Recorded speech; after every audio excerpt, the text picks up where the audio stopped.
জয় জয় শ্রী রাধার মন,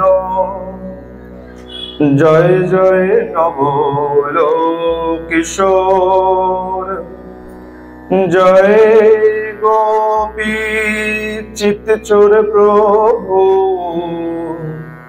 জয় জয় মাখন চোর।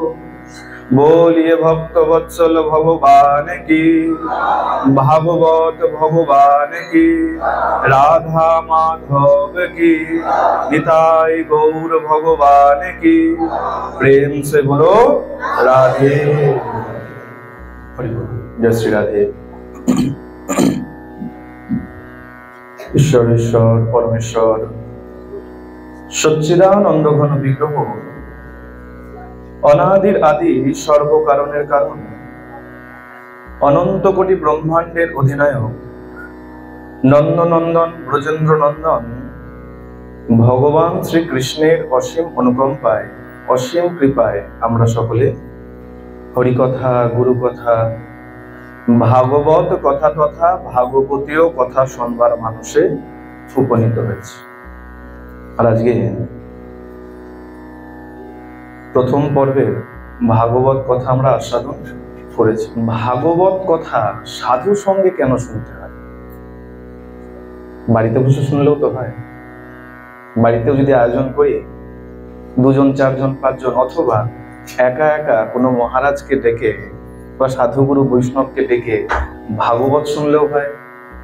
বলে না, সাধু সঙ্গে ভাগবত শুনলে তার মহিমা কিছু বেশি হয়। কেন? বলে ভাগবত তো আপনি আপ তার কার্য করবে, কৃপা করবে। আর সাধু সঙ্গে বসলে কি হবে? বলে সাধুর কৃপাও তোমার তার সঙ্গে সঙ্গে মিলে। বলে সাধুর গায়ের বাতাসও যদি অসাধুর গায়ে লাগে, সেই অসাধু পর্যন্ত সাধু হতে পারে। সাধুর মধ্যে এতটা পর্যন্ত ক্ষমতা আছে। সন্ত পরশমণি কি দিব তুলনা। বুঝো, সন্ত পরশমণি, পরশমণি কি করে? পরশমণি কোন লোহাকে সোনা করতে পারে, এর বেশি ক্ষমতা নাই। একটা পরশমণি যদি পান, পরশমণি যদি লোহাতে ঠেকান, লোহা বড়কে জোর যদি হয় সোনা হতে পারে। কিন্তু সাধু কেমন? সাধু যদি অসাধুর সঙ্গে মেশে, তাকেও সাধু বানানোর ক্ষমতা রাখে। এই কারণে বলা হয় সাধু সঙ্গে ভাগবত শ্রবণ। আর এই কথাটা খুব সুন্দর। এই কথাটা আমরা কেউ বলি নাই, কোন সাধারণ মনুষ্য বলেনি। তাহলে কে বলেছেন? আমার গৌরাঙ্গ মহাপ্রভু গৌর হরি রাধা গোবিন্দের মিলিত তনু আমার শ্রী গৌর সুন্দর সনাতন গোস্বামীকে খুব সুন্দর উপদেশ করেছেন। বলেছে 64 ভক্তির অঙ্গের মধ্যে 5টা হচ্ছে সব থেকে উত্তম। এই 5টা যদি কেউ পালন করে নেয়, 5টাও দরকার নেই, তার যে কোনো একটাকেও যদি কেউ পালন করে নেয়, তাহলেই তার উদ্ধার সম্ভব। কি? সাধু সঙ্গ, নাম কীর্তন, ভাগবত শ্রবণ। হরি বল। কেউ কথা বলবেন না মায়েরা, যেদিক থেকে কথা আসছে সবাই একটু চুপ করে যাবে না। কেন? আসরে বসে সাধু সঙ্গে বসে বার্তালাপ করতে নাই, সবাই একটু চুপচাপ থাকে। হরি বল। কি বললেন? সাধু সঙ্গ, নাম কীর্তন, ভাগবত শ্রবণ, মথুরা বা শ্রীমূর্তির শ্রদ্ধায় সেবন, সকল সাধন শ্রেষ্ঠ এই পঞ্চয়ঙ্গ, কৃষ্ণ প্রেম জন্মায় এই 5এর অল্প সঙ্গ। মহাপ্রভু সম্পূর্ণ বলে নাই, কি বললেন? এই 5এর অল্প সঙ্গ। অল্প কিঞ্চিত যদি এই সঙ্গ করে নিয়েছো, তাহলেও তোমার উদ্ধার সম্ভব। প্রেম সে বলো। সবাই তো জানেন আমি তো পুরনো পাপী। আমি আসা মানে রাধা নামের ধ্বনি যেন একটু জোরে পড়ে, না হলে মন থেকে কিছু। সবাই মিলে একসঙ্গে প্রেম সে বলো। যারা যারা হাত তুললি তারা কি সবার নয়? নাকি ঠান্ডা বেশি লাগছে? কোনটা? ঠান্ডা বেশি লাগছে? 1 ঘন্টায় গরম হয়ে যাবে। কেন? রাধা নামের ধ্বনি এমন, গোবিন্দ পর্যন্ত গরম হয়ে যায়। রাধা যে উচ্চারণ করে, পরে রা যে উচ্চারণ করেছে, গোবিন্দ এক পা এগিয়ে দেয়। কেন?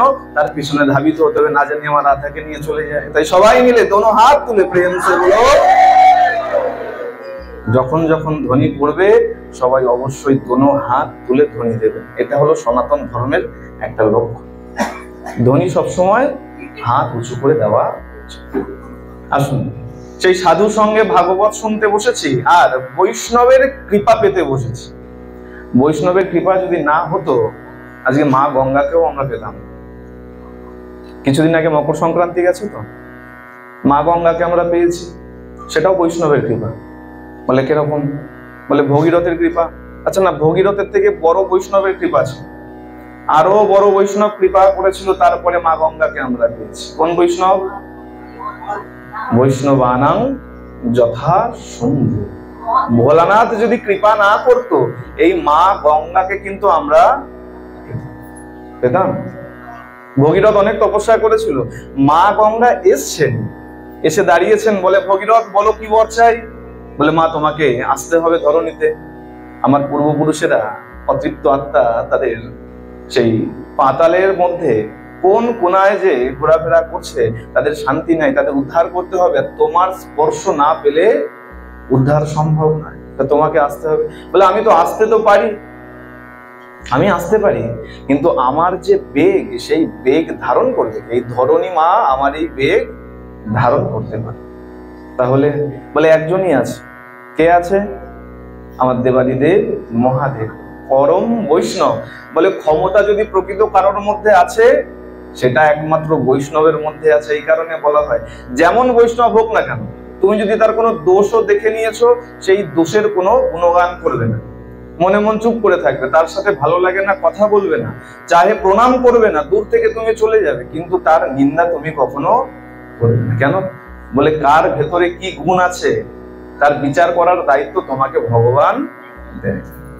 এই বৈষ্ণব দেখলে সবসময় সাবধান। বলে না, বাক্যেই বলে সাধু সাবধান, সাধু সাবধান, সাধুর থেকে সাবধান।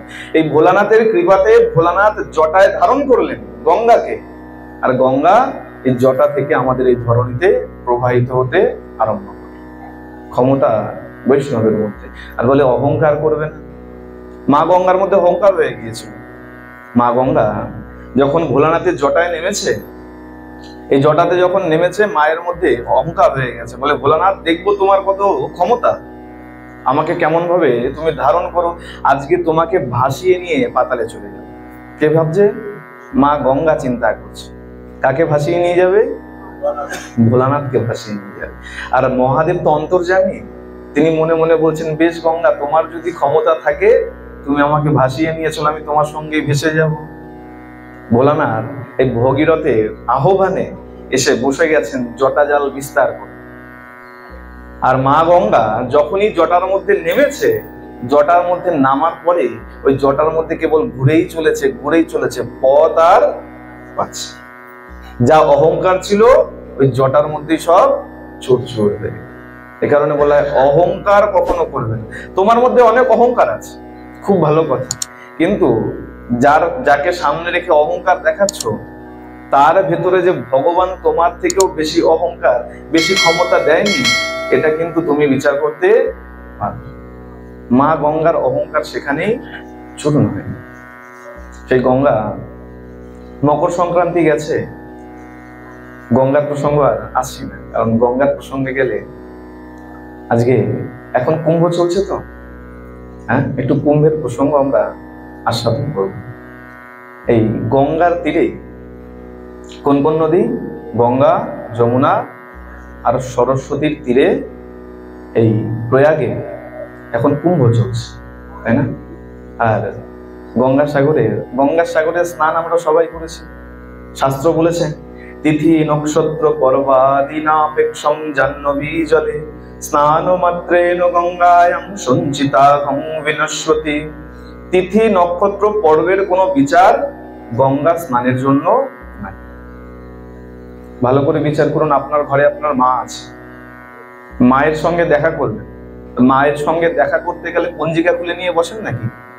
হ্যাঁ, যে রবিবার দিন দুপুর 12টার সময় ভালো নক্ষত্র আছে, রোহিণী নক্ষত্র আছে, এবার মার সঙ্গে দেখা করতে যাওয়া যায়, করেন?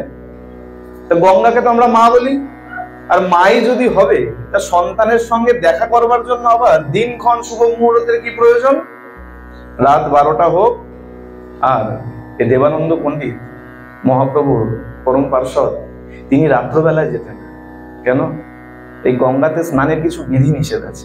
গঙ্গাতে গিয়ে এই তেল সাবান মাখতে নাই, ক্ষার যোগ করতে নাই, গঙ্গাতে গিয়ে সাঁতার কাটতে নাই, গঙ্গাতে গিয়ে এই মুখে জল নিয়ে কুলো করে ফেলতে নাই, গঙ্গায় মুখের থেকে কোনো এঁঠো জিনিস ফেলতে নাই, আবর্জনা গঙ্গায় ফেলতে নাই। কিন্তু এই গঙ্গাতে এইসব অনাচার চলতে দেখে তিনি সহ্য করতে পারতেন না। তাই তিনি কি করতেন? রাত্রবেলায় যেতেন মায়ের সাক্ষাৎ করতেন। গঙ্গায় গিয়েই আগে স্নান করতে নেই, আগে মাকে প্রণাম করতে হয়। আর যদি সম্ভব হয় বাড়ি থেকে ফুল মালা ধূপ দীপ নিয়ে মাকে আরতি প্রদর্শন করে তারপরে গঙ্গা স্নান করা। সেই গঙ্গার তীরেই এই কুম্ভ চলছে। এটা কি কুম্ভ? এখন তো চারদিকে কুরব চলে গেছে, কুম্ভ কুম্ভ কুম্ভ কুম্ভ, মহাকুম্ভ চলছে। হ্যাঁ, এখন যাকে জিজ্ঞেস করো সবাই মোটামুটি জানে এই কুম্ভর সম্পর্কে, তাই না? এই যে কুম্ভ হচ্ছে বলে 144 বছর পর পর, তাই তো 3 রকমের কুম্ভ হয়। একটা অর্ধকুম্ভ, একটা পূর্ণ কুম্ভ, আর একটা মহাকুম্ভ। একটা 6 বছর পর পর। এই অর্ধকুম্ভ কোথায় কোথায় কোথায় হয়? অর্ধকুম্ভ নাসিকে আর উজ্জয়িনীতে হয় না। অর্ধকুম্ভ এই দুটো জায়গায় বাদ দিয়ে হয়, হরিদ্বারে হয় আর প্রয়াগে হয়। নাসিকে আর উজ্জয়িনীতে হয় না, অর্ধকুম্ভ হয় না। হরিদ্বারে হয় আর প্রয়াগে হয় অর্ধকুম্ভ। আর পূর্ণ কুম্ভ 4 জায়গাতে হয়, প্রয়াগ, হরিদ্বার, নাসিক আর উজ্জয়িনীতে। আর মহাকুম্ভ এই পূর্ণ কুম্ভ 12 বছর পর পর যে পূর্ণ কুম্ভ হচ্ছে, এরকম 12টা কুম্ভ গেলে পরে তার পরবর্তীতে আবার গিয়ে যখন কুম্ভ আসবে তিথি নক্ষত্র যোগে, তখন গিয়ে সেটাকে মহাকুম্ভ বলা, এবং সেটা প্রয়াগেই অনুষ্ঠিত। যাদের সৌভাগ্য হয়েছে অনেকে এই মহাকুম্ভে স্নান করে এসছে, আর যাদের সৌভাগ্য আছে তারা এই মহাকুম্ভে স্নান করবে।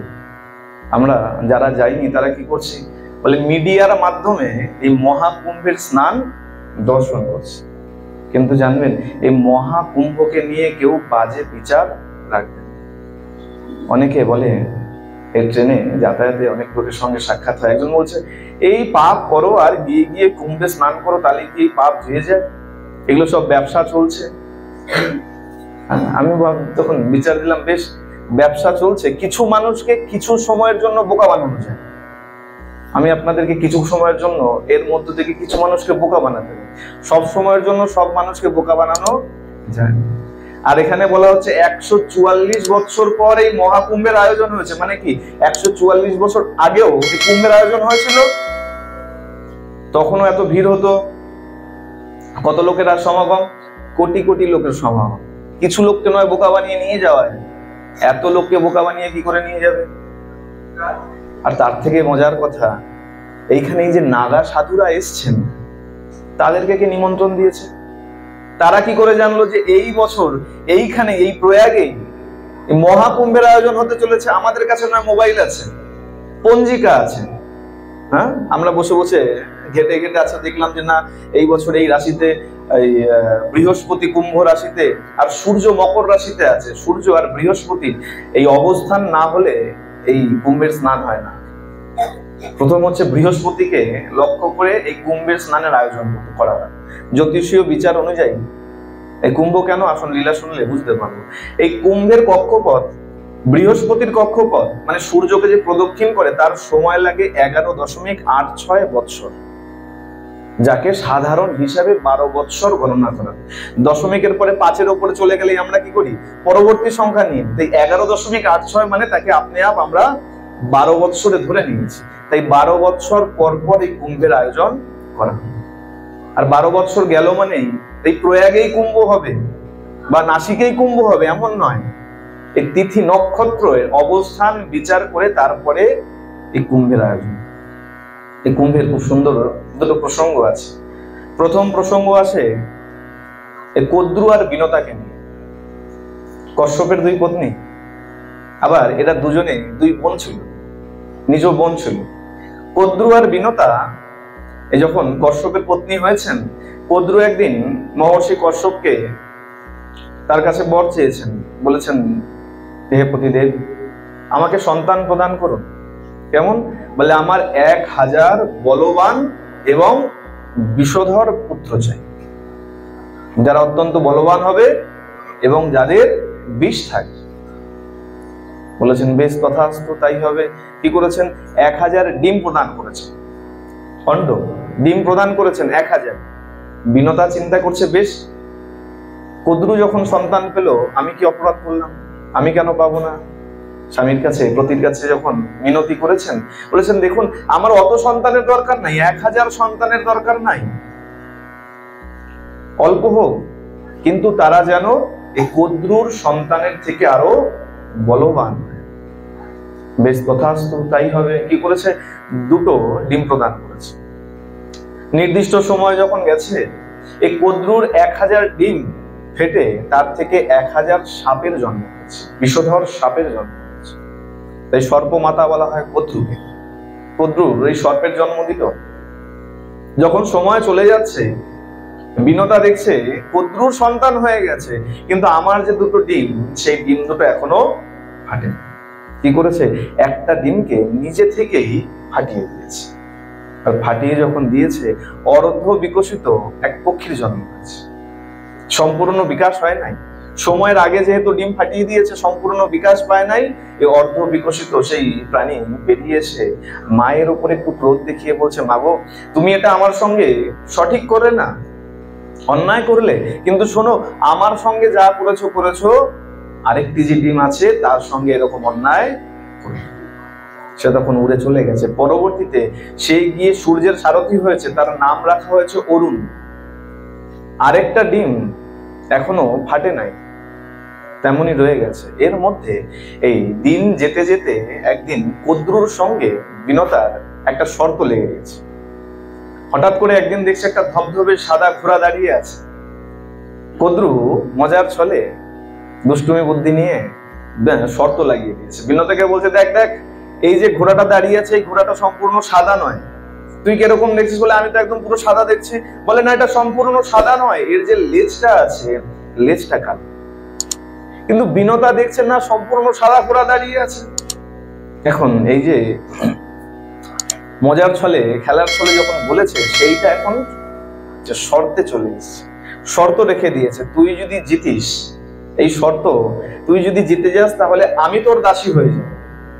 ঘোড়াটা যদি সত্যই সম্পূর্ণ সাদা হয়, তাহলে তুই যদি জিতে যাস তাহলে আমি তোর দাসী হব। আর ঘোড়া যদি সত্য সত্য সম্পূর্ণ সাদা না হয়, তুই যদি পরাজিত হোস, তাহলে তুই আমার দাসত্ব স্বীকার করবি। বলে বেশ তাই হবে। এখন যার মধ্যে দুষ্টুমি থাকে, তার মধ্যে বুদ্ধিরও কমতি থাকে, অনেক বুদ্ধি থাকে। কি করেছে? ওই সব সর্প সন্তানদেরকে আদেশ দিয়েছে, যা সূক্ষ্ম রূপ ধারণ কর, সরু সরু হয়ে যা। সরু হয়ে গিয়ে ওই ঘোড়ার লেজের মধ্যে মিশে যায়। কি করেছে? ওই সর্পেরা সরু সরু একদম হয়ে গিয়ে, সুতোর মতন হয়ে গিয়ে ওই ঘোড়ার লেজের সঙ্গে মিশে গেছে। ঘোড়ার লেজ আপনি আপ কালো হয়ে গেছে।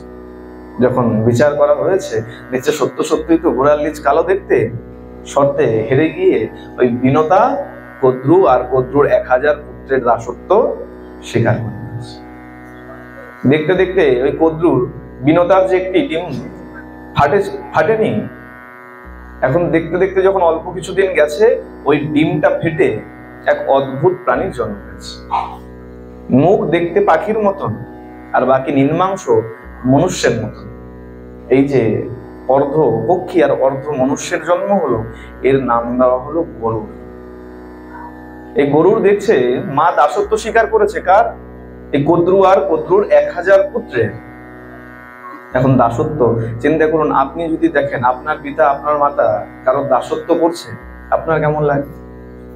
দাসত্ব করছে। এখন ওই গরুর সহ্য করতে পারে না। গরুর চিন্তা করছে দাসত্ব থেকে এই মাতাকে কি করে উদ্ধার করা যায়। এই 1000 পুত্রের কাছে গিয়ে দাঁড়িয়ে গেছে, আচ্ছা কি করলে পরে তোমরা আমার মাকে মুক্তি দিয়ে দেবে?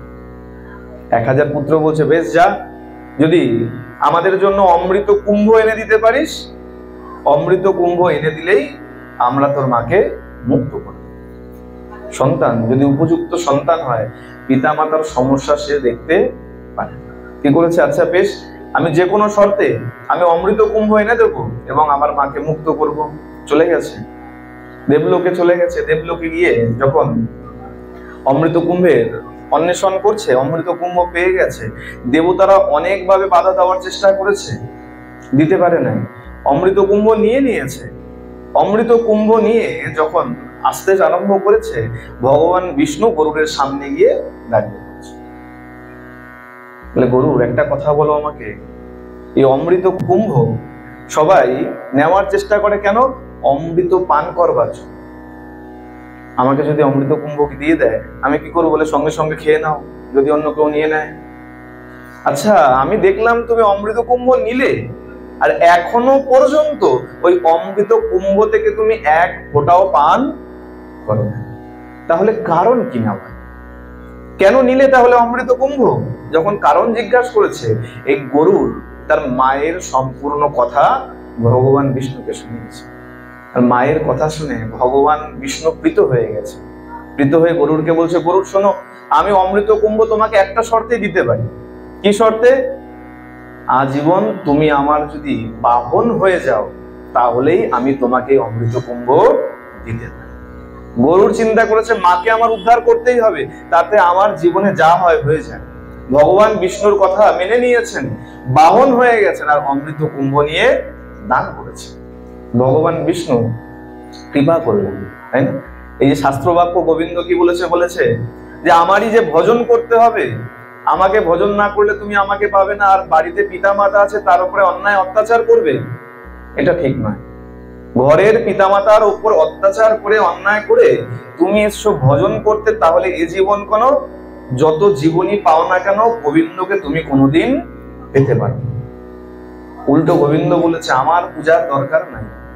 কেউ যদি নিজের ঘরের পিতামাতাকে সঠিকভাবে সেবা শুশ্রূষা করে, তাহলে আমি গোবিন্দ যাই তাকে সাক্ষাৎ দর্শন দেবার জন্য। প্রেম সে বলো। কিন্তু এখন তো বিচার উল্টো হয়ে গেছে। পিতামাতা খেলো কি খেলো না, বসে গেলাম ভজন করতে। এর মানে এই বলছি না যে ভজন ছেড়ে দিন না, পিতামাতার সেবা আগে করুন। পিতামাতা হচ্ছে একদম চলতা ফিরতা ভগবান। ভগবান বলে, আমি তো এত ব্যস্ত থাকি, সবসময় সবার কাছে সমানভাবে নাও যেতে পারি, তাই কি করেছি, আমার প্রতিমূর্তি রূপে পিতা আর মাতাকে পাঠিয়ে রেখেছি। আজকে তার প্রমাণ পাওয়া গেল কোথায়? এই যে বিনতাকে উদ্ধার করবার জন্য, মানে মায়ের সেবা করবার জন্য গরুর আজকে এত তৎপর যে সাক্ষাৎ ভগবান আজকে তার উপরে কৃপা করে দিলেন, তাকে সঙ্গ দিয়ে দিলেন, সবসময় সঙ্গে রেখে নিলেন, কৃপা করলেন। এই গরুর গিয়ে সে অমৃত কুম্ভ দান করেছে, মাকে দাসত্ব থেকে মুক্ত করেছে। আর ভগবান বিষ্ণুর মায়ায় ওই কুম্ভ সেখান থেকে আবার ফিরিয়ে নিয়ে এসেছে। এই গরুর যখন অমৃত কুম্ভ নিয়ে আসছিল, তখন দেবরাজ ইন্দ্র বহুবার আর দেবতাগণ বহুবার তার উপরে আক্রমণ করেছিল। এই আক্রমণের ফলে এই অমৃত কুম্ভ থেকে ওই অমৃতের বিন্দু 4 জায়গাতে ছড়িয়ে পড়েছে। যে যে জায়গাতে ছড়িয়ে পড়েছে সেই জায়গাতেই এই কুম্ভ মেলার আয়োজন করা। এখন প্রশ্ন, তাহলে বৃহস্পতির সাথে কিসের যোগ, সূর্যের সাথে কিসের যোগ, চন্দ্রের সাথে কেন যোগ? বলে, এরও যোগ আছে। এ জানতে গেলে জানতে হবে বিষ্ণু পুরাণ থেকে। বামন পুরাণ, বিষ্ণু পুরাণে এ প্রসঙ্গে খুব সুন্দর বলা আছে। সেখানে কাহিনীটা এই সমুদ্র মন্থনকে নিয়ে। সমুদ্র মন্থন, আচ্ছা সমুদ্র মন্থন কেন হয়েছিল? সমুদ্র মন্থন যে হলো, কেন হলো, কেন হয়েছিল? অমৃত তো পরের কথা, কারণটা কি? আপনার আর আমার মধ্যে ঝগড়া হয়ে গেল টাকার জন্য, তার আগে তো কোনো কারণ থাকবে যে আমার টাকার কোনো প্রয়োজন ছিল, থাকবে তো কারণ। আমি আপনার সাথে এমনি এমনি ঝগড়া করছি না, কারণ কি ছিল? একদিন দুর্বাসা গিয়েছেন ভগবান বিষ্ণুর সঙ্গে সাক্ষাৎ করতে। রুদ্রের অংশজাত দুর্বাসা, যিনি একটুতেই রেগে যান, সেই দুর্বাসা গিয়েছেন ভগবান বিষ্ণুর সঙ্গে সাক্ষাৎ করতে। ভগবান বিষ্ণুর সঙ্গে সাক্ষাৎ করেছেন, প্রণাম করেছেন। ভগবান বিষ্ণু কি করেছেন? নিজের গলায় যে পারিজাত পুষ্পের মালা শোভিত ছিল, সেই মালাটা দুর্বাসার গলায় পরিয়ে দিয়েছে। ভগবানের সে প্রসাদী মালা পেয়ে দুর্বাসা এখন আনন্দে যখন ফিরছে, পথের মধ্যে দেবরাজ ইন্দ্রের সঙ্গে দেখা হয়ে গেছে। যখন দেবরাজ ইন্দ্রের সঙ্গে সাক্ষাৎ হয়েছে, তা দুর্বাসা চিন্তা করছে, দেবরাজ তাকে কি দেওয়া যায়? আচ্ছা বেশ, এটা তো ভগবানের প্রসাদী মালা। কি করেছে? নিজের গলা থেকে সেই পারিজাত পুষ্পের মালা খুলে দেবরাজ ইন্দ্রকে দান করে দিয়েছে। দেবরাজ ইন্দ্র কি করেছেন, সামান্য মালা মনে করে ওইটা তার যে হাতি ঐরাবতের মাথার উপরে রেখে দিয়েছে। আর ঐরাবতের মাথার উপর যখন রেখে দিয়েছে, পশু আর কি বুঝবে মালার কি গুণ, ওই সুর দিয়ে সেই মালা পায়ের নিচে ফেলে তাকে একদম পেছন করে দিয়েছে। দুর্বাসা মুনি যখনই পিছনে ফিরেছেন আর মালার ওই অপমান, মানে তার অপমান যখনই দেখেছে, ক্রুদ্ধ হয়ে গেছে। বলে, মূর্খ, এই একটা সামান্য মালা তুই সামলাতে পারলি না? যা, আমি তোকে অভিশাপ দিচ্ছি, তুই শ্রীহীন হয়ে যাবি, তুই বলহীন হয়ে যাবি। এ কারণে মা লক্ষ্মী আগে স্বর্গে ছিল, এই যখন দুর্বাসা অভিশাপ দিল, মা লক্ষ্মী তখন আবার গিয়ে সমুদ্রে প্রবেশ করলো, আর মন্থনের সময় লক্ষ্মী আবার উঠে এসেছিল। বলা হয় না, মন্থনের সময় লক্ষ্মী উঠে এসেছিল, লক্ষ্মী তো স্বর্গে ছিল, পাতালে সমুদ্রে গেল কিভাবে? এই যে অভিশাপ দিল, শ্রীহীন হয়ে যাবি, শ্রী শব্দের অর্থ লক্ষ্মী, লক্ষ্মীহীন হয়ে যাবি আর বলহীন হয়ে যাবি, তোদের বল থাকবে না। অভিশাপ যখন দিয়ে দিয়েছে তখন দেখতে দেখতে শ্রীহীন হয়ে গেছে আর বলহীন হয়ে গেছে। এ কারণে বলা হয়, যখন সভায় থাকবেন, সাধু সঙ্গে আসলে কেবল লীলা শুনে আনন্দ পেয়ে চলে গেলে কাজ হয়। যে যে বিচার দেওয়া হয় সেগুলোকে মনে রাখা উচিত। অনেক সময় দেখবেন অনেক মহাত্মারা, অনেক সাধু, অনেক বৈষ্ণব নিজের গলার মালা অনেক সময় দেখবেন খুলে আমাদেরকে পরিয়ে দেয়। ওই মালাকে কখনো নোংরা আবর্জনাতে ফেলতে না, ভালো পরিষ্কার জায়গাতে ফেলবেন, নইলে কোনো গাছের সঙ্গে ঝুলিয়ে দেবে বা গাছের গোলায় ফেলবে, কিন্তু কোনো নোংরা জায়গায় ফেলবে। দেবরাজ ইন্দ্র তার কারণেই অভিশাপ পেল, এই যে শ্রীহীন হয়ে গেল, বলহীন হয়ে গেল। এখন এই সংবাদ শুক্রাচার্য আবার বলি মহারাজকে দিয়ে দিয়েছে, যাও, ওরা শ্রীহীন হয়ে গেছে, বলহীন হয়ে গেছে, আগে তো তোমরা যুদ্ধ করলে পারতে না, যাও গিয়ে আক্রমণ করো। আক্রমণ করেছে আর দেবতারা পরাজিত হয়ে যাচ্ছে। বারে বার যখন দেবতারা পরাজিত হয়ে যাচ্ছে, তখন ছুটে গেছে। এক এক পুরাণে এক এক রকম বর্ণন পাওয়া যায়। কোন পুরাণে বলা হয়েছে ব্রহ্মার কাছে ছুটে গেছে, কোন পুরাণে বলা হয়েছে ভগবান বিষ্ণুর কাছে ছুটে গেছে। আসুন আমরা ব্রহ্মার কথা ধরে এগিয়ে যাই। ব্রহ্মার কাছে ছুটে গেছে, জিজ্ঞাসা করেছেন যে এর থেকে রেহাই কি করে পাবো? আমরা তো বারে বার তাদের কাছে পরাজিত হচ্ছি, শ্রীহীন হয়ে গেছি, বলহীন হয়ে গেছি, তাহলে উদ্ধার করুন। বলে, শোনো, এর উদ্ধার কি করে করবো? এক কাজ করো, তোমরা সমুদ্র মন্থন করো। মন্থন করলে যে অমৃত উঠবে, সেই অমৃত পান করলে তোমরা বলবান এবং অমর হবে, তাহলে তোমাদেরকে আর পরাস্ত করতে পারবে। বেশ, খুব ভালো কথা, মন্থন তো করবো। তাহলে মন্থন দণ্ড কোথায় পাবো? ক্ষীর সমুদ্রে গিয়ে মন্থন আয়োজন করেছে। মন্থন দণ্ড কোন পর্বত নিয়ে নেওয়া হয়েছিল? মন্দার অঞ্চল, মন্দার পর্বতকে দণ্ড করা হয়েছিল। আর দড়ি, মা যশোদা মনে আছে তো? এই রামবন্ধ লীলার সময় মা যশোদাও কিন্তু বসে বসে মন্থন করছিল। দড়ির প্রয়োজন, দড়ি কোথায়? বাসুকি নাগকে দড়ি করা। এখন সমুদ্রের মধ্যে যখন এই মন্দার পর্বতকে রাখা হচ্ছে, বারবার তো তলিয়ে যাচ্ছে, যদি ঠাই না পায় মন্দার দাঁড়াবে কোথায়? ভগবান বিষ্ণু কি করলেন, কি করেছিলেন? কূর্ম রূপ ধারণ করে নিজের পিঠের ওপরে সে মন্দারকে স্থান দিলেন। বলিয়ে কূর্ম ভগবান কি। বলে, দেখো, পদে পদে ভগবান, আর তোমরা বলো ভগবান নাই। ভগবান যদি না থাকতো আজকে সমুদ্র মন্থন হতো না। হ্যাঁ, এই যে নিঃশ্বাস নিচ্ছ, ভগবান যদি চায় এখনই বন্ধ করে দেয়, সব শেষ। আর আমরা কি বলি? ভগবান কি করেছে আমাদের জন্য? ভগবান আমাকে দেখে না, ভগবান আমাকে দেয় না। ভগবান আর কি দেবে তোমার? লিস্ট করো, একদিকে লিস্ট করো দেয় না, আরেকদিকে লিস্ট করো দেয়। দেখবে দেয় না লিস্ট কম পড়ে গেছে, আর দেয় যে লিস্ট লিখেছো সেটা শেষ হচ্ছে না, খালি দিয়েই চলেছে। বলে, আজ থেকে না, যেদিন থেকে তুমি মাতৃগর্ভে এসছো তার আগে থেকে ভগবান দিতে আরম্ভ করেছে। হ্যাঁ, যেদিন ভূমিষ্ঠ হয়েছো মায়ের স্তনদুগ্ধে দুগ্ধ পাঠিয়ে দিয়েছে। মা যদি সেদিন তোমাকে বিরিয়ানি খাওয়াতো, পারতে খেতে? পারতে? পুষ্পান্ন খাওয়াতো, ফেনা ভাত খাওয়াতো, খাও না। গোবিন্দ চিন্তা করেছে, আমার ভক্ত যাচ্ছে, তার খাবারের ব্যবস্থা আমারই করা উচিত, তাকে যখন পাঠাচ্ছি আমারই চিন্তা করা উচিত। ক্ষীর সমুদ্র থেকে সেই দুগ্ধ মায়ের স্তনে যোগান দিয়ে দিয়েছে। তারপরে আমরা বলি গোবিন্দ আমাদের কিছু দেয় না। হ্যাঁ, এই এত লাইট জ্বলছে, এই মায়েদেরকে, কর্মকর্তা মায়েদেরকে জিজ্ঞাসা করবেন কত টাকা বিল দিতে হবে। এক্সট্রা লাইট জ্বলছে, এক্সট্রা মাইক জ্বলছে উৎসবের জন্য। হ্যাঁ, মনে করুন 10,000 20,000 টাকায় 3-4 দিন 5 দিনের জন্য বা যে কদিন চলবে তার জন্য ব্যয় হয়ে যাবে। এখন গোবিন্দ যদি কালকে সকাল থেকে বলে দেয় যত সূর্যের আলো ব্যবহার করবে তার জন্য বিল দিতে হবে, ক্ষমতা আছে তো কারো দেওয়ার? তারপরেও বলি গোবিন্দ দেয় না। হসপিটালে যাও, একটা অক্সিজেন সিলিন্ডারের দাম দেখে আসো, আর তুমি ফ্রিতে অক্সিজেন নিয়ে যাচ্ছ। গোবিন্দ যদি কালকে থেকে বিল সিস্টেম করে দেয়, ফ্রিতে যত অক্সিজেন নিচ্ছিলে কালকে থেকে বিল দিতে হবে, কেউ দিতে পারবে? তারপরেও আমরা বলি গোবিন্দ আমাদের, তাহলে দেয় কে? দেয় কে? গোবিন্দই দেয়। তাই প্রেম সে বলো, গোবিন্দ ধারণ করলেন, বিষ্ণু ধারণ কুর্ম হলেন, কুর্ম হয়ে সেই মন্দারকে ধারণ করলেন, সমুদ্র মন্থন হলো। অদ্ভুত ভাবে দেখুন আবার সেই দেবাদিদেব মহাদেবের প্রসঙ্গ, বৈষ্ণবের প্রসঙ্গ। বৈষ্ণব ছাড়া আপনি চলতে পারেন।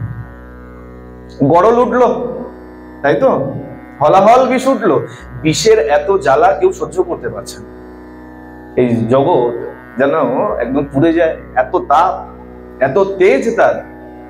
দেবতারাও সরে গেল, অসুররাও সরে গেল। কে এগিয়ে আসলো?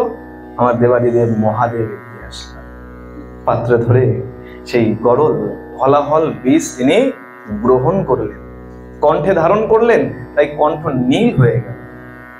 আর মান্যতা আছে শ্রাবণ মাসে এই মন্থন হয়েছিল, যখন সবাই দেখছে যে দেবাদিদেব মহাদেব তিনি সেই বিষ পালন করে নিয়েছেন, গ্রহণ করে নিয়েছেন হলাহলকে, আর তার গলা কণ্ঠ নীল হয়ে গেছে। সবাই কি করেছে? সেই তেজ কমাবার জন্য মহাদেবের উপরে জল ঢালতে শুরু করেছে। এই শ্রাবণ মাসে মহাদেবকে ওই বিষের জ্বালা থেকে ঠান্ডা করবার জন্য যে জল ঢেলেছিল, সেই মান্যতা অনুযায়ী এখনো শ্রাবণ মাসে মহাদেবের জলাভিষেক করা হয়। শ্রাবণ মাসে জল ঢালতে যায় না, কারণ কি?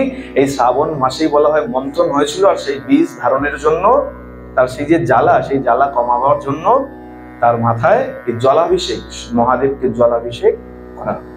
বিষ গ্রহণ করলেন, নীল হয়ে গেলেন, তাই তার নাম হলো নীলকণ্ঠ। বলিয়ে নীলকণ্ঠ ভগবান কি। উঠলো অমৃত। এর মধ্যে আরেকটু প্রসঙ্গ আছে, বলে ধর্ম এত বিস্তর, যেদিকে যাবে সেদিকে চলতেই থাকবে। মহাদেব যখন ওই বিষ গ্রহণ করেছে, এই বিষের কিছু বিন্দু নিচে পড়েছে, ঘাসের উপরে পড়েছে। এই যে সাপ, কুদ্রুর যে সন্তানেরা ছিল, ওই সাপেরা যখনই চাটতে লেগেছে, ওই ঘাসের আঘাতে তার জিভ কেটে গেছে। তাই দেখবেন সাপের জিভ দোয়াতখানা থাকে। আর কিছু পোকামাকড় ওই গরল পান করে নিয়েছে, যার জন্য সেই পোকামাকড়েরা বিষাক্ত হয়ে গেছে, তাই না? দেখবেন সব পোকামাকড়ের বিষ থাকে না। সব পিঁপড়ে কামড়ালে জ্বালা করে না, করে, কিন্তু কি বলে কাঠ পিঁপড়ে কামড়ালে কেমন জ্বালা করে? তাদেরকে কি ভগবান আলাদা আলাদা করে বিষ দিয়েছে? যায় তুই কাঠ পিঁপড়ে, তোকে আলাদা করে বিষ দেই না। এই যে বিষ গ্রহণ করেছিল, যার জন্য তারা বিষাক্ত হয়ে গেছে। কত সুন্দর দেখুন বিচার, কত সুন্দর, কত ধারাবাহিক ভাবে আমাদের ধর্মে বর্ণন করা আছে। কিন্তু কিছু মানুষ বলে দূর, ধর্মে কি আছে, ধর্মে কিছু নাই। আরে ধর্ম পড়ে তো দেখো আগে, তারপরে নয় বলো ধর্মে কিছু নাই। যদি কিছু জানতে না পারো, বুঝতে না পারো, তারপরে নয় বলো। এখন বীজ তো গ্রহণ করলো, দেখতে দেখতে আরো সব উঠলো, সেই প্রসঙ্গে যাচ্ছি না। দেখতে দেখতে অমৃত উঠলো। অমৃত যখন উঠেছে, আগে তো শর্ত হয়েছিল দেবতার অসুর আমরা সবাই পান করব, আধা আধি ভাগ করে নেবো, সবাই পান করব, সবাইকে গ্রহণ করতে দেওয়া হবে। যখনই অমৃত উঠেছে, দেবগুরু বৃহস্পতি ইশারা করেছে ইন্দ্রপুত্র জয়ন্তকে। ইশারা করেছে কেন? যে তুমি অমৃত কুম্ভ নিয়ে পলায়ন করো, নইলে দেবতাদেরকে সঙ্গে সঙ্গে অসুরদেরকেও পান করাতে হবে, তুমি পালিয়ে যাও কুম্ভ নিয়ে। এই জয়ন্ত কি করেছে? ওই কুম্ভ নিয়ে সেখান থেকে পালাতে আরম্ভ করেছে। সবার চোখ ফাঁকি দিয়েছে, কিন্তু শুক্রাচার্যের চোখ ফাঁকি দিতে পারেনি। এই জয়ন্ত যখন পালাতে শুরু করেছে, শুক্রাচার্য দেখে নিয়েছে। শুক্রাচার্য ওই দৈত্যদের, অসুরদেরকে বলছে, এই দেখো দেখো জয়ন্ত কুম্ভ নিয়ে পালাচ্ছে, তাকে ধরো ধরো ধরো। এই সবাই কি করেছে? এই দৈত্যেরা জয়ন্তের পিছ পিছ ছুটতে আরম্ভ করেছে। পুরাণ বলছে জয়ন্ত 12 দিন পর্যন্ত এই কুম্ভ নিয়ে পালিয়ে বেরিয়েছিল। আবার বামন পুরাণ বলছে 12 জায়গায় এই কুম্ভ নিয়ে সে বিশ্রাম করেছিল। এই যে 12 বছর পর পর তার বিভিন্ন রকমের বিচার আছে। এই 12 দিন পর্যন্ত যখন কুম্ভ নিয়ে ঘুরেছে, একটা সময় গিয়ে 12 দিন পর এই দৈত্যরা জয়ন্তকে ধরে নিয়েছে। অমৃত কুম্ভ এনেছে কিন্তু পান করতে পারছে না। দুজনের মধ্যে এখন, অসুর আর দেবতার মধ্যে এখন যুদ্ধ লেগে গেছে। ভগবান বিষ্ণু মোহিনী রূপ নিয়ে তাদেরকে শান্ত করেছে, বলে বেশ এই অমৃত আমি ভাগ করে দেবো, বসো সবাই সারিবদ্ধভাবে বসো। বসে গেছে। আর আরেকটু প্রসঙ্গ বলে আসে তাহলে ভালো হবে। এই জয়ন্ত এই কুম্ভ নিয়ে যখন পালাতে লেগেছিল 12 দিন, 12 জায়গাতে সে বিশ্রাম করেছিল। তার মধ্যে 8টা জায়গা এখানে নয়, স্বর্গে, আর 4টে জায়গা এই ধরণীতে। এই কারণে এই ধরণীতে 4টে জায়গাতে কুম্ভ হয়, আর 8টা জায়গায় অবশ্যই হতে পারে দেবলোকে, স্বর্গলোকে অবশ্যই সেখানেও কুম্ভ মেলা হয়। দেবতারা হয়তো পালন করে, আমরা দেখতে পাচ্ছি না। দেবতারা হয়তো প্রতি বছর এরকম পালন করছে। কারণ কি, বলে দেবতাদের একদিন আমাদের 1 বছরের সমান, তাই তাদের 12 দিন আমাদের 12 বছরের সমান। এ কারণেই 12 বছর পর পর পালন করা হয়। এই যখন অমৃত কুম্ভ নিয়ে বিশ্রাম আরম্ভ করেছে, এই প্রয়াগ হরিদ্বার সেখানে যখন বসেছে, আর যখন আবার উঠেছে ওই কুম্ভ নিয়ে ওই কুম্ভর থেকে কিছু অমৃত সেখানে পড়েছে। কিন্তু নাসিক আর উজ্জয়িনীতে যখন বসেছিল, যখন কুম্ভ নিয়ে উঠেছে, সেইখানে কিন্তু ওই বিন্দু পড়ে নাই, তাই সেখানে অর্ধকুম্ভ পালন করা হয় না। এ কারণে অর্ধকুম্ভ হয় না ওখানে। আর হরিদ্বার আর প্রয়াগে এই কারণেই অর্ধকুম্ভের আয়োজন হয়। যখন ফিরে গেছে, যুদ্ধ আরম্ভ হয়েছে। সেই অমৃত কুম্ভকে নিয়ে যখন যুদ্ধ হয়েছে, ভগবান বিষ্ণু মোহিনী রূপ নিয়ে তাদেরকে শান্ত করে অমৃত পান করাতে আরম্ভ করেছে। তারপরের প্রসঙ্গ আমরা সবাই জানি। অমৃত যখন পান করাচ্ছে, দেবতাদেরকে দিয়ে আরম্ভ করেছে। আর তার মধ্যে এক দৈত্য ছিল, এক অসুর ছিল, তার নাম সরভানু। সরভানু চিন্তা করছে, বলে দেখো সব দৈত্যের মাথায় তো খারাপ বুদ্ধি থাকে না, ভালো বুদ্ধিও থাকতে পারে। সে বিচার করছে, দেবতাদের তো খাওয়াচ্ছে, দেবতাদের পান করাতে করাতে যদি আমার নাম্বার না আসে, আমি যদি না পাই, তাহলে কি হবে? বলে না, তাহলে যে করেই হোক আমাকে ওদের ওই শাড়ির মধ্যে গিয়ে ঢুকতে হবে। কি করেছে? সূর্য আর চন্দ্রের মাঝখানে গিয়ে বসে গেছে। সূর্য আর চন্দ্রের মাঝখানে গিয়ে বসে গেছে। ভগবান মোহিনী রূপ নিয়ে যখন অমৃত পান করাতে করতে যাচ্ছে, আর সরভানুর নাম্বার যখনই এসছে, সরভানু যেই হাঁ করেছে, ভগবান অমৃত ঢেলে দিয়েছে। অমৃত যেই পড়েছে, চন্দ্র আর সূর্য দুজনে করতে করতে আরম্ভ করেছে। মানে কি, প্রভু এ আমাদের দলের লোক নয়, তুমি তো পান করাচ্ছ। যতক্ষণে বলেছে অমৃত, ততক্ষণে ভগবান কি করেছে, তাড়াতাড়ি সুদর্শনকে পাঠিয়ে তাকে তার মস্তক দেহ থেকে ছেদন করে দিয়েছে। মাথা ধরের থেকে আলাদা হয়ে গেছে। এই যে মাথা, তাকে বলা হয় রাহু, আর যে দেহ থেকে গেল তার নাম দেওয়া হলো কেতু। এই যে সূর্য আর চন্দ্র অমৃত খেতে বাধা দিল, খেতে দিল না, তার জন্য কি করলেন, এই সূর্য আর চন্দ্রের উপর তাদের বিদ্বেষের সৃষ্টি হলো। সবসময় রেগে থাকে। সূর্যকে আর চন্দ্রকে দেখলে পরে তারা সহ্য করতে পারে না, যার জন্য বছরের নির্দিষ্ট সময়ে সূর্য গ্রহণ, চন্দ্র গ্রহণ দেখায়। এখন অনেকে বলতে পারে, রাহুই যদি খেয়ে নেবে তাহলে আবার বেরোয় কিভাবে? অনেকে তো বিচার করতে পারে, আমি যদি খেয়ে নেই তাহলে সূর্য আবার কি করে পরের দিন উঠছে? বলে দেখো, এই কারণে ভালো বিচার রয়েছে। রাহু যখন গ্রহণ করছে, রাহু তো খাচ্ছে, গলা তো আছে, দেহ তো নাই, উদর তো নাই। যখন খাচ্ছে মুখ থেকে ঢুকছে, আবার পরে গলা থেকে বেরিয়ে যাচ্ছে। সূর্য গ্রহণ, চন্দ্র। কিন্তু আমরা ধর্ম পড়ি না। বলে আমি পড়ি না, আমার ছেলেকে আমি চিন্তা করি ওই বাড়িতে গিয়ে সিরিয়াল দেখবো বসে বসে, আর চিন্তা করবো আমার ছেলেটা একদম শাস্ত্রে পণ্ডিত হবে, ভাগবত নিয়ে বসে থাকবে, গীতা পাঠ করবে, আর আমি বসে বসে এই সিরিয়াল দেখে যাব না। এটা কোনোদিন সম্ভব। সব থেকে বড় বিষয় হচ্ছে মায়েদের জন্য। সন্তানকে যদি ধর্মাত্মা করতে চাও, তাহলে প্রথমে তোমাকে শুধরাতে হবে। হ্যাঁ, যখন সন্তান গর্ভে থাকে তখন থেকেই তোমাকে শুধরাতে হবে। তখন তুমি যা যা করবে, যেমন খাবে, যেমন বিচার রাখবে, তোমার সন্তান ঠিক তেমনই জন্ম। বলছে না, সাধু সঙ্গে থাকলে পরে সাধুর ছোঁয়াতে তুমিও সাধু হতে পারো। তা মায়ের মধ্যে যখন আছো, তখন সবসময় তুমি মায়ের স্পর্শের মধ্যে আছো। মায়ের যে আচরণ, সেই আচরণ তোমার মধ্যেও যাবে। আমরা বলি মায়ের পেট থেকে শিখেছিস। হ্যাঁ, অনেক কিছু মায়ের পেট থেকেই শিখে বেরোয় সন্তান। তার জন্য মাকে আচরণবান হওয়া দরকার। আর বলেন এই সাধু সঙ্গ করছি, কুম্ভ স্নান করছি, গঙ্গা স্নান করছি, না পরে যাব, না পরে যাব না। মন যদি চেয়ে নিয়েছে এখনই চলে যাও। মন যদি চেয়েছে তোমাকে সাধু সঙ্গ করবার, এখনই করে নাও। কেন? বলে পরের মুহূর্তটা কেউ দেখতে পারে না। আগামী যে দিনটা বা আগামী যে মুহূর্তটা তা কেউ কখনো দেখে নাই। আগামী সবসময় বর্তমান হয়ে ধরা দেয়। আগামীকে তুমি দেখতে পারো না, কখন তোমার শ্বাস রোধ হয়ে যাবে, কখন গোবিন্দের কৃপা তোমার থেকে উঠে যাবে তুমি বুঝতে পারবে। যতক্ষণ শরীর আছে সাধু সঙ্গ করে নাও, গঙ্গা স্নান করে নাও, ভাগবত শ্রবণ করে নাও। খুব মজার কথা আছে, এই বিক্রমাদিত্যের একটা প্রসঙ্গ আছে। বিক্রমাদিত্য একদিন এক বনের মধ্যে বসে রয়েছে, হঠাৎ করে দেখছে একটা গাছে একটা ব্যক্তি কাঠ কাটছে, গাছের ডালে বসে বসে। হঠাৎ করে দেখতে পাচ্ছে একটা বড় মস্ত হাতি কোথা থেকে ছুটে আসলো আর এসে সেই গাছে উঠে গেল। গাছে যখনই হাতিটা উঠে গেছে, ওই হাতিটাকে গাছে উঠতে দেখে, খুব ভালো করে বিচার করবেন, শুনবেন না শুধু, গাছে যখন উঠে গেছে সেই হাতিকে গাছে উঠতে দেখে সেই ব্যক্তি তো কাঠ কাটছিল, ভয়ে সেখান থেকে পড়েই মারা গেছে। ভয়ে গাছের থেকে পড়ে মারা গেছে। বিক্রমাদিত্য দেখছেন হঠাৎ করে সেই হাতি গাছের থেকে নেমে এসে এক সুন্দর রূপসী রূপ ধারণ করেছে, অপূর্ব সুন্দর দেখতে, অত্যন্ত সুন্দরী। বিক্রমাদিত্য চিন্তা করছে এটা কেমন হলো, হাতি তো গাছে উঠতে পারে না, আর এই হাতি গাছে কি করে উঠে গেল, আবার নেমে আসলো, এত সুন্দরী রূপ ধারণ করলো। আচ্ছা কি করে দেখি, একটু পেছন পেছন যাই। ওই সুন্দরী হেঁটে হেঁটে যাচ্ছে, বিক্রমাদিত্য আড়ালে আড়ালে যাচ্ছে। দেখছে একটা গ্রামের মধ্যে ঢুকেছে। গ্রামের মধ্যে যখন ঢুকেছে, দুই ভাই ওই গ্রামে পথ দিয়ে হেঁটে হেঁটে যাচ্ছে। এই রূপসীকে দেখে তারা মোহিত হয়ে গেছে। এখন ছোট ভাই বলছে, দাদা দেখ, এটা তোর বৌমা।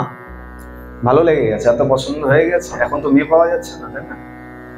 এখন এমনিতে বিয়ের জন্য মেয়ে পাওয়া যাচ্ছে। ভাই বলছে, দেখ দাদা, এটা তোর বৌমা। বলে, এই আমি বড় আছি আর আমি বড় থাকতে তুই আগে বিয়ে করবি, এটা হয়? এটা তোর বৌদি, এটা তোর বৌদি। আর এদিকে ছোট ভাই বলছে, না এটা আমার বউ। দুজনের মধ্যে এখন ঝামেলা লেগে গেছে। এমন ঝামেলা লেগেছে, দুজনে গিয়ে দাঁড়িয়েছে। বলে, আচ্ছা বেশ, আমরা ঝামেলা কেন করি, চল ওকে গিয়ে জিজ্ঞাসা করি, ওর যাকে পছন্দ তাকে বিবাহ করি। বলে, বেশ, খুব ভালো বুদ্ধি, চল। গিয়ে জিজ্ঞাসা করেছে। বলে, আচ্ছা বেশ, আমি তাকেই বিবাহ করব তোমাদের মধ্যে যে বলবান। ওই রূপসী বলছে, তোমাদের মধ্যে যে বলবান তাকেই বিবাহ করব। তাহলে কি করতে হবে? বলে, দুজনে যুদ্ধ করো, যে জিতবে আমি তাকেই বিবাহ করব। যুদ্ধ করেছে, আর যুদ্ধ এমন যুদ্ধ করেছে দুজনে মিলে, দুজনেই মারা গেছে। দুজনেই মারা গেছে। যখন মারা গেছে, বিক্রমাদিত্য দেখছে সেই রূপসী হঠাৎ করে নদীর পাড়ে চলে গেছে, আর একটা সাপের রূপ নিয়ে নদীর মধ্যে একটা নৌকা যাচ্ছিল, এই নৌকার মধ্যে ঝাঁপ দিয়েছে। নৌকাতে যখনই ঝাঁপ দিয়েছে, অমনি দেখছে সেই নৌকা থেকে মানুষ সব একদম ওই জলের মধ্যে ঝাঁপাতে আরম্ভ করেছে। যে সাঁতার কাটতে পেরেছে পারে পৌঁছে গেছে, আর যে সাঁতার কাটতে পারে নাই ওই জলে ডুবেই মারা গেছে। অদ্ভুত ব্যাপার। যখন এরকম হলো, এই সাপটা আবার পারে এসে চলে গেল এক জঙ্গলের মধ্যে। বিক্রমাদিত্য অদ্ভুত সে দৃশ্য দেখে পিছন পিছন গেছে, গিয়ে দেখছে একটা ছোট্ট গুহার মধ্যে সেই সাপটা ঢুকে একটা সাধুর রূপ নিয়ে সেখানে চুপচাপ বসে গেছে, ভোজনা করছে বসে। বিক্রমাদিত্য পৌঁছে গেছে, বলছে, প্রভু আমি কিছু বুঝলাম না। আপনি প্রথমে ছিলেন হাতি, আমি প্রথম থেকে আপনাকে লক্ষ্য করছি। আপনি প্রথমে একটা হাতি ছিলেন, হাতির পরে এক রূপসী হলেন, রূপসীর পরে এক সর্প হলেন। আপনি কে? সাধারণ কেউ তো নন। সাধারণ কেউ বলে এরকম রূপ ধারণ করতে পারতেন না। আপনি কে? দণ্ডবত প্রণাম করেছে। এই প্রণাম যখন করেছে, জিজ্ঞাসা করেছে, ওই সাধু মুচকি হেসে বলছে, বলে, শোনো, এই আমাকে সাধুর মতন দেখছো ঠিকই, কিন্তু আমি এরকম সাধু নই। তাহলে আমি হলাম যম মহারাজ। আমি যম মহারাজ। ভালো করে মন দিয়ে শুনবেন, গল্প শোনাচ্ছি না শুধুমাত্র, ভেতরের থেকে তাৎপর্য বুঝবেন। কি বললেন? আমি যম মহারাজ। বলে, দেখো, আমি মৃত্যুর দেবতা ঠিকই, আমি মৃত্যু দেই না, যার কপালে যে সময় মৃত্যু লেখা আছে সেই যোগটাকে আমি নিশ্চিত করি। বলে কিভাবে? বলে শোনো, ওই ব্যক্তি যে গাছে কাঠ কাটছিল, ওর যোগ ছিল ও গাছের থেকে পড়ে মারা যাবে, কিন্তু গাছের থেকে পড়বে কিভাবে? সে তো আপন মনে গাছে কাঠ কাটছে, তাহলে ভয়ের প্রয়োজন আছে। তাই আমি হাতি সেজে গাছে উঠে গিয়েছিলাম, আর ও আমাকে দেখে ভয় পেয়ে ওইখান থেকে পড়ে মারা গেছে। বলে বেশ, তাহলে রূপসী কেন হলে?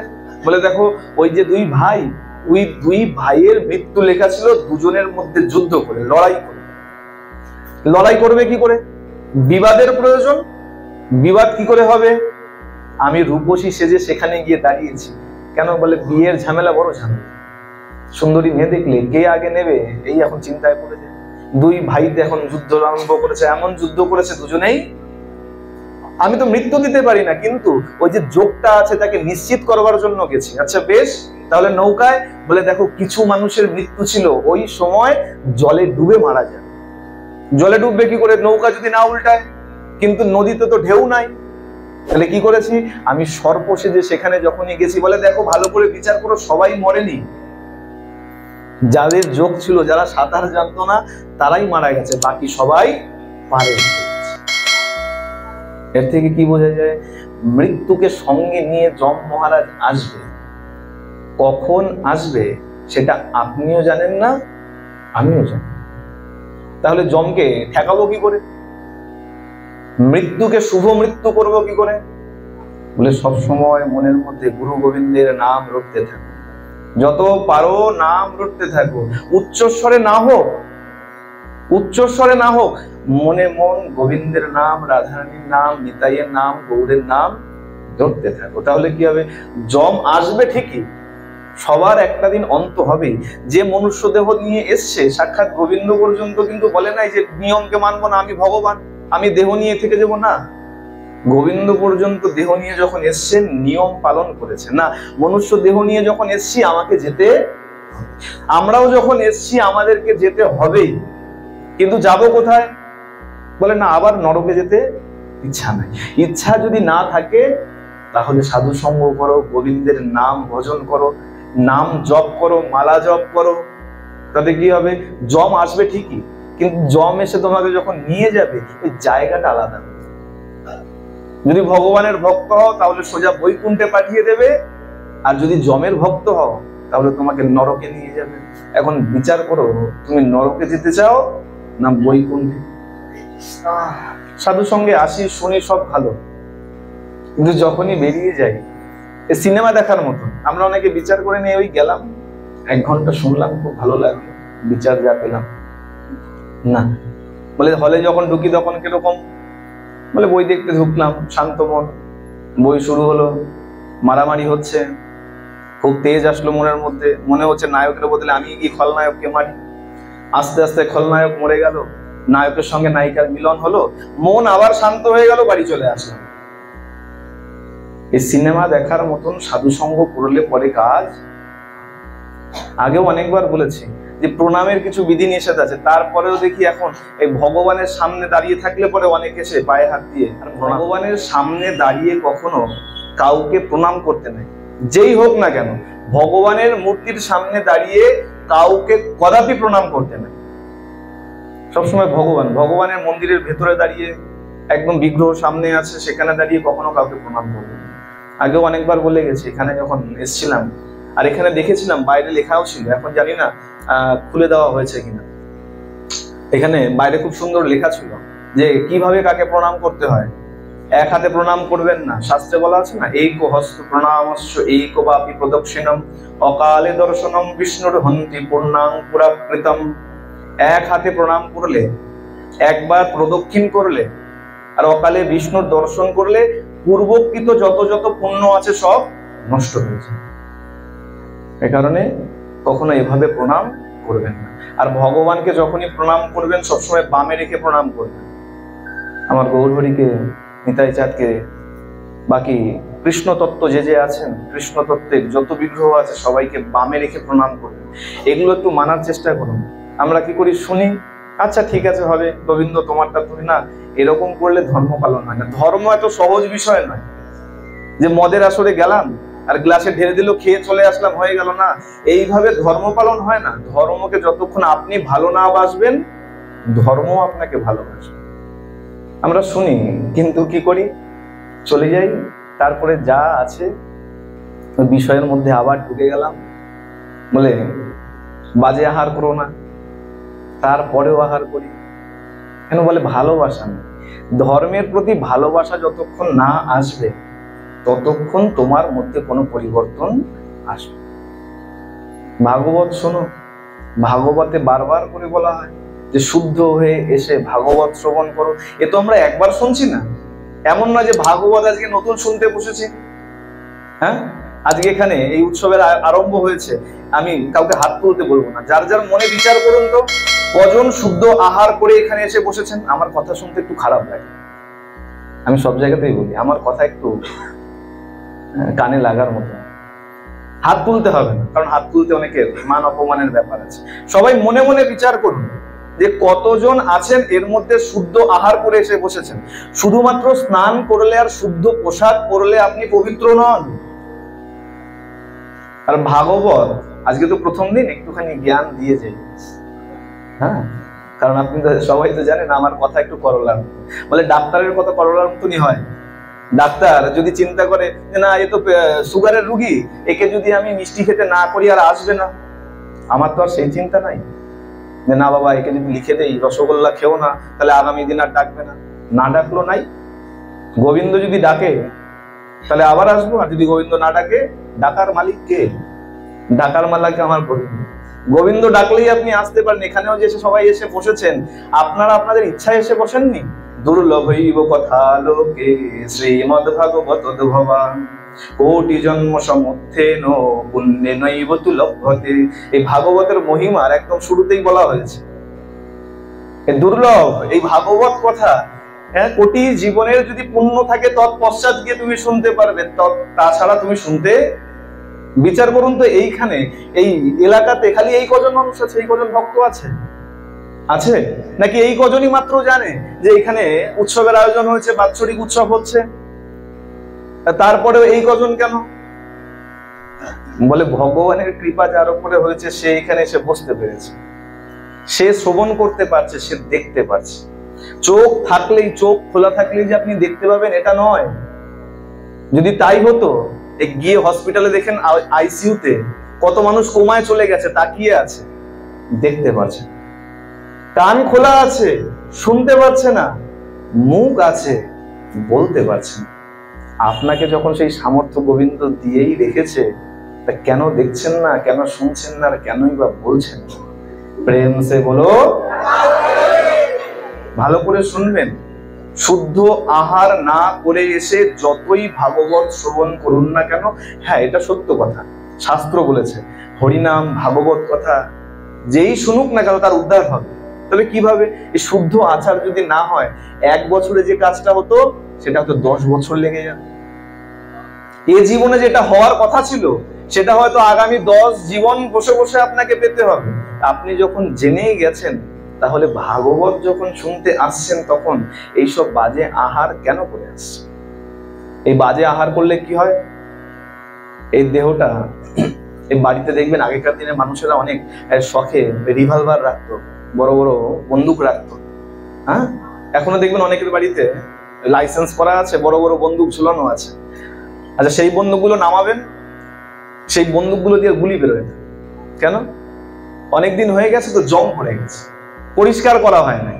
তা পরিষ্কার যখন করা হয় নাই, ওই বুলেট ঢুকালে বুলেট ঠিক মতন কাজ করে না, যেতে চায় না। ওই বন্দুক দিয়ে গুলি মারলে কেউ মরবে না, বলে বুলেট একদম ওই মাথা থেকে বেরোবেই না। তা তার জন্য কি প্রয়োজন? বলে নলটাকে পরিষ্কার করতে হবে। নলটাকে যদি পরিষ্কার না করেছো তাহলে বন্দুক চলবে না। ভালো করে বিচার করুন, আপনার কাছেও বন্দুক আছে। কোন বন্দুক? এই দেহ বন্দুক রয়েছে। বন্দুক তো, হ্যাঁ, এই দেহ বন্দুক আছে। এই দেহ বন্দুকের মধ্যে জং পড়ে আছে। কিভাবে? এই যে বাজে বাজে আহার করছো, এতে কি হচ্ছে? জং পড়ে যাচ্ছে। এর থেকে কি হচ্ছে? মন কলুষ হয়ে যাচ্ছে, মনের বিচার খারাপ হয়ে যাচ্ছে। বলে আহারের সঙ্গে কি যায় আসে?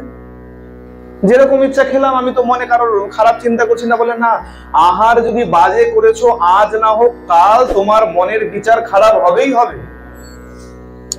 বাড়িতে যখন ঠাকুরমশাই যজ্ঞ করে একটু বিচার করবেন, এই যজ্ঞের মধ্যে যখন মন্ত্র বলে বলে আহুতি দেয়, ঘি দেয়, কর্পূর দেয়, দেখবেন কত সুন্দর বাষ্প হয়, চারদিকের বাতাবরণ কত সুন্দর হয়ে যায়, কত সুন্দর গন্ধ বেরোয়। আর যখন দেখবেন আপনার বাড়ির পাশে ওই ময়লা ফেলা লোক এসে ওই আবর্জনার মধ্যে আগুন লাগিয়ে দেয়, দেখবেন চারিদিকের গন্ধ কিরকম হয়ে যায়, প্লাস্টিক পোড়া গন্ধ বেরোচ্ছে, সবই তো আগুন। তাহলে ওখানে ভালো এখানে খারাপ কেন? বলেন না, ওখানে ভালো জিনিস দেওয়া হয়েছে তাই তার বাতাবরণটা ভালো হয়ে গেছে, কিন্তু ওই আগুনের মধ্যে যখন প্লাস্টিক দেওয়া হয়েছে তার বাতাবরণটাও ওই প্লাস্টিকের গন্ধের মধ্যে ভরে গেছে। ঠিক তেমন আমাদের এটাকে বলা হয় জঠরাগ্নি, তাই তো? জঠরের মধ্যে অগ্নি চলছে, সাধু মত মারা বলে যজ্ঞ চলছে।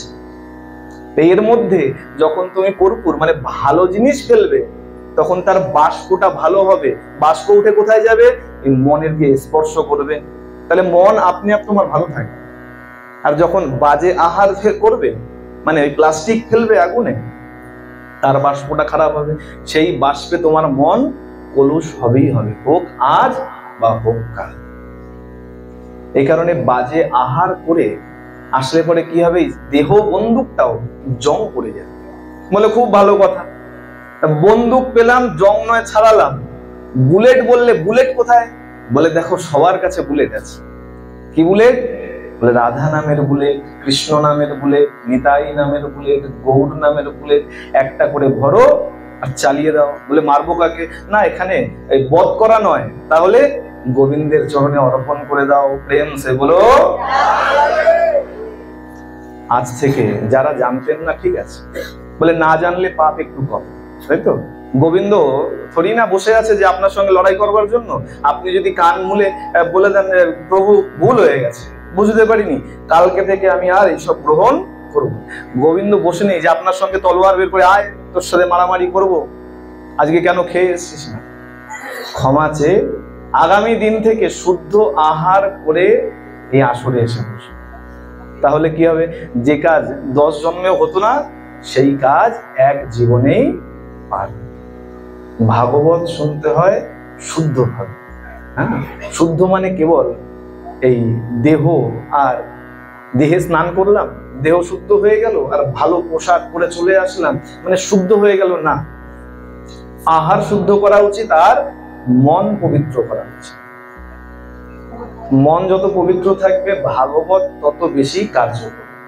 আর মন যদি পবিত্র না থাকে ভাগবত কাজ, তাতে আপনি চান গঙ্গা স্নান করে নিন আর চান কুম্ভর স্নান করে নিন, এটা কিরকম হয়ে যাবে? মন যদি পবিত্র না থাকে, বলে মন পবিত্র না থাকলে গঙ্গা স্নানেরও কোনো কাজ হয় না। আচ্ছা, যারা গঙ্গা স্নান করতে যাচ্ছে তারা পুণ্য অর্জন করছে, আর চিন্তা করুন তো, যারা গঙ্গার বক্ষে দাঁড়িয়ে দাঁড়িয়ে মাছ ধরছে, তাদের কি গঙ্গার পুণ্য মিলছে? যারা মাছ ধরবার জন্য ডুব দিচ্ছে, নৌকা থেকে লাফ দিয়ে পড়ে মাছ ধরে নিয়ে নৌকায় উঠছে, ওদের কি গঙ্গা স্নান হচ্ছে? না, হচ্ছে না। তাহলে এটাও তেমন হয়ে যাবে। ভাগবতে এসে বসলাম আর ওই বাজে বাজে আহার করে এসে বসলাম, তাতে কি হবে? আশা হবে, পুণ্য হবে না, তাই না? এই গঙ্গা স্নানে খুব সুন্দর প্রসঙ্গ আছে। দেবাদিদেব মহাদেবকে মা পার্বতী বলছে যে প্রভু, এই গঙ্গা যে ধরণীতে গেছে, ধরণীতে তো আর পাপী থাকবে না, সবাই গঙ্গা স্নান করবে আর পুণ্যাত্মা হয়ে যাবে, সব পাপ ধুয়ে চলে যাবে। ভোলানাথ বলছে শোনো, না না, এটা সম্ভব নয়, স্নান করলেই পুণ্য কখনো হবে না। তাহলে বলে মন থেকে যে বিশ্বাস নিয়ে স্নানে যাবে, একমাত্র পুণ্য তারই হবে। গঙ্গা একমাত্র তারই পাপ ধোবে, কিন্তু মনে যার বিশ্বাস নাই তার পাপ ধোবে না। বলে বুঝবো কি করে? বলে চলো তোমাকে একটু বুঝাই। ভগবানও কেমন কেমন লীলা করে দেখুন। আমরা তো খালি চিন্তা করি যে কি করে গোবিন্দ, হ্যাঁ, ভগবানও কেমন লীলা করছে। মাকে নিয়ে চলে এসেছে কাশীর গঙ্গার পাড়ে, মাকে বলছে শোনো, তোমাকে একটু অভিনয় করতে হবে। কি অভিনয়? তোমার পতি মারা গেছে, তুমি বিধবা হয়ে গেছো। মা পার্বতী, এবার চিন্তা করো, মা পার্বতী তাকে বলছে তোমার পতি মারা গেছে, এই বিধবার অভিনয় করতে হবে, বুক পিটিয়ে পিটিয়ে কাঁদবে গঙ্গার পাড়ে বসে। মহাদেব বলছে বলে আমিও বাদ যাবো না, আমিও অভিনয় করবো। কিরকম? আমি তোমার কোলে মাথা দিয়ে শুয়ে পড়বো মৃতের মতন। বেশ, আর সবাইকে কি বলবে? বলবে আমার স্বামী মারা গেছে, সৎকারের প্রয়োজন, তো নিয়ে চলো একটু সৎকার করে দাও। তবে একটা শর্ত রাখবে। কি শর্ত? যে কে স্পর্শ করবে তার যত পাপ আছে 3 গুণ হয়ে যাবে। যা পাপ আছে 3 গুণ হয়ে যাবে। বলে বেশ। মা তো বসে গেছে, ভোলানাথ শুয়ে পড়েছে মার কোলে মাথা দিয়ে, এখন মা তো বুক পিটিয়ে পিটিয়ে কাঁদতে আরম্ভ করছে। চিন্তা করো, ভগবতী মা পার্বতী অম্বা, তিনি এখন কাঁদছে বুক পিটিয়ে পিটিয়ে। কেন? বলে জ্যান্ত স্বামীকে কোলে নিয়ে এখন বলে যাচ্ছে স্বামী মারা গেছে, স্বামী মারা গেছে। গঙ্গা স্নান করে যারা ফিরছে, যখন ফিরছে সবাই জিজ্ঞাসা করছে ও মা কাঁদো কেন? মা বলে বাবা কি বলবো, আমার স্বামীর দেহান্ত হয়ে গেছে, সৎকার করতে নিয়ে যাব, একটু সাহায্য করো। বলে বেশ চলো নিয়ে যাচ্ছে। বলে শোনো একটা শর্ত আছে। কি শর্ত? এই আমার স্বামী তো অনেক পাপ কাজ করেছে। কাকে বলছে? ভোলানাথকে বলছে। আমার স্বামী তো অনেক পাপ কাজ করেছে, যে আমার স্বামীকে ছোবে তার ভিতরে যা পাপ আছে 3 গুণ হয়ে যাবে। যেই মাত্র বলেছে 3 গুণ হয়ে যাবে, সবাই তো দূরে সরে চলে গেছে, কেউ আর ধরছে না। আর এক মাতাল ছিল, আগের দিন মনে করুন 31 করেছে, করে না 31 করে তো, এখনকার 31 মানে তো একদম কণ্ঠ পর্যন্ত না পান করলে ওটা ঠিক হলো না। তাহলে আচ্ছা মতন খেয়েছে, আর খেয়ে পরের দিন অনুশোচনা হয়েছে, খুব পাপ করেছে, এই এত মদ্যপান করা উচিত নয়, আমি ভুল করেছি, আমি আর মদ্যপান করব না।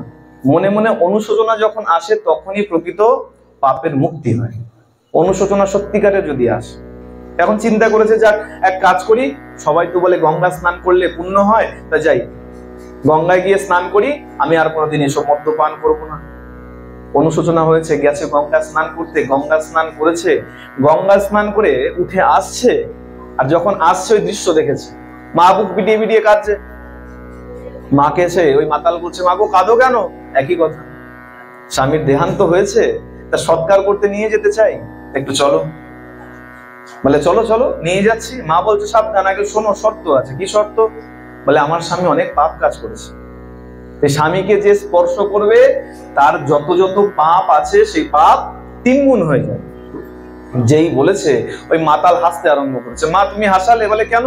বলে সবাই তো না ধরে চলে গেল। বলে শোনো, আমি তো এই মাত্র গঙ্গা স্নান করে এসেছি, আমার ভেতরে যত পাপ ছিল সেই সব পাপ আমি মা গঙ্গাকে দান করে এসেছি, ধুয়ে এসেছি, সুতরাং আমার মধ্যে আর কোনো পাপ নাই, চলো আমি তোমার স্বামীকে নিয়ে যাচ্ছি, তোমার আর চিন্তা করতে হবে না।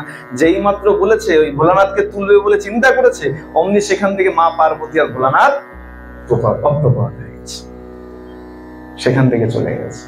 ভোলানাথ বলছে পার্বতী বুঝলে পুণ্য কার হলো? বলে যার ভেতরে বিশ্বাস আছে, পুণ্য একমাত্র তার, গঙ্গা একমাত্র তারই পাপ ধুয়ে দেয়, নচেত কারো পাপ ধুয়ে না। এই ভাগবতেও যে আচারবান হয়ে এসে বসে, ভাগবত একমাত্র তারই পাপকে দহন করে, নচেত তার পাপ দহন বলা হয় না ভাগবতে, পরম পবিত্র ভাগবতামৃত, বারেক শ্রবণে হয় সর্ব পাপ ভস্মীভূত। এই ভাগবত রূপে অমৃত, এটা শুনলে পরে একবারও যদি কেউ শুনে নেয় তাহলেও তার সব পাপ পুড়ে যায়। আপনারা তো অনেক সৌভাগ্যবান, মহাকুম্ভে যারা গেছে গেছে তাদের তো ভাগ্য আছেই, আপনাদের ভাগ্য আরো বেশি। কেন? বলে ভাগবত শুনতে এসছেন। কেন? বলে এই ভাগবত দেবতারা পর্যন্ত পায় নাই। পরীক্ষিতে কথা বক্তুম সভায়াম সংস্থিতে সুখে, সুধা কুম্ভ গৃহীতৈব দেবাস্তোত্র সমাগমন। পরীক্ষিতের সভায় যখন সুখদেব গোস্বামী পাদ উপস্থিত হয়েছেন, ভাগবত শোনাবেন বলে, ভাগবত অমৃত দান করবে বলে, দেবতারা এই যে অমৃত কুম্ভ, এখন যে কুম্ভের মেলা চলছে, সেই অমৃত কুম্ভ নিয়ে এসে হাজির হয়েছে। কুম্ভ নিয়ে এসে কি বলেছে? বলছেন গোস্বামী পাদ আসুন আমরা একটু বাণিজ্য করি। এবং বিনিময়ে যাতে সুধারাজ্ঞা প্রপ্রিয়তাম। কি বললো? এবং বিনিময়ে যাতে সুধারাজ্ঞা প্রপ্রিয়তাম। বিনিময়, বিনিময় কাকে বলে? বাণিজ্য, ব্যবসা। বিনিময় মানেই হয়ে গেল ব্যবসা।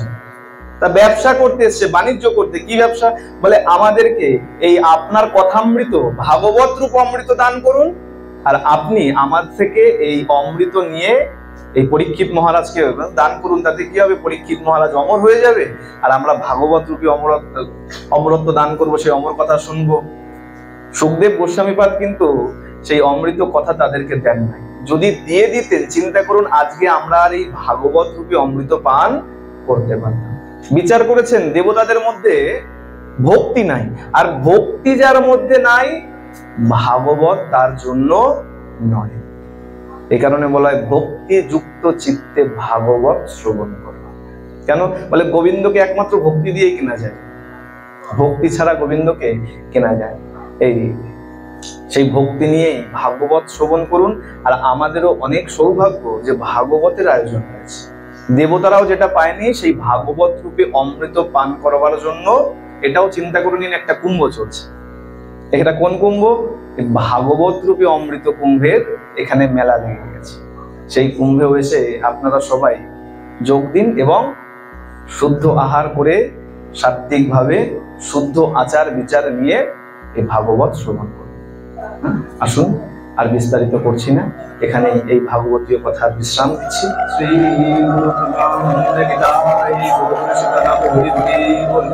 শ্রী শ্রী সাধু গুরু বৈষ্ণব প্রেমানন্দে হরি হরি বল। শ্রী শ্রী রাধা গোবিন্দ প্রেমানন্দে হরি হরি। জয় শ্রী রাধা।